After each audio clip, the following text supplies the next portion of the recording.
माणगाव पुलासाठी जमीन संपादनाला गती 15 मार्चपर्यंत हस्तांतरण प्रक्रिया पूर्ण करण्याचा निर्धार बहुसंख्य शेतकऱ्यांची उपस्थिती चंदगड माणगाव पुलाच्या कामासाठी आवश्यक असलेल्या जमिनीच्या संपादन प्रक्रियेला गती देण्यासाठी आज माणगाव येथे महत्त्वपूर्ण बैठक पार पडली।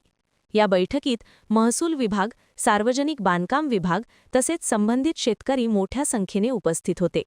माणगाव पुलाचे काम लवकरात लवकर पूर्ण व्हावे हीच भावना प्रत्येकाच्या मनात असून जमिनीच्या हस्तांतरणासाठी कायदेशीर प्रक्रिया पूर्ण करण्यावर बैठकीत भर देण्यात आला। पीडब्ल्यूडी विभागाचे उपअभियंता इफ्तिकार मुल्ला यांनी माहिती देताना सांगितले की माणगाव पुलाच्या कामासाठी एकूण 39.02 गुंठे जमीन संपादित करावी लागणार आहे।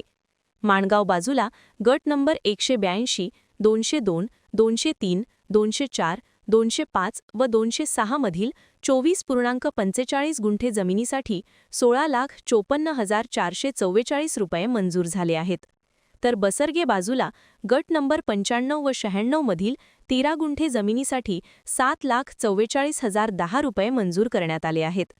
सदर जमीन संपादनासाठी एकूण 23,98,454 रुपये इतकी रक्कम जिल्हाधिकारी कोल्हापूर यांनी मंजूर केली आहे।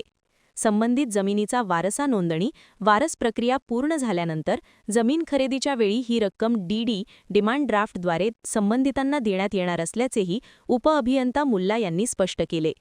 या बैठकीत बोलताना दीपक पाटील यांनी सांगितले की आजच्या बैठकीस 90% शेतकऱ्यांनी उपस्थिती दर्शवली असून प्रत्येकाच्या मनात माणगाव पूल व्हावा हीच तीव्र इच्छा आहे।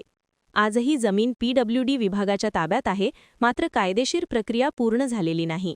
महसूल विभाग व बांधकाम विभाग यांनी समन्वय साधून शेतकऱ्यांचे वारस नोंदणी पूर्ण झाल्यावर जमीन खरेदीच्या वेळी ही रक्कम द्वारेच संबंधितांना देण्यात येणार असल्याचे उपअभियंता मुल्ला यांनी सांगितले। महान कार्य न्यूजसाठी प्रकाश ऐनापुरे, चंदगड।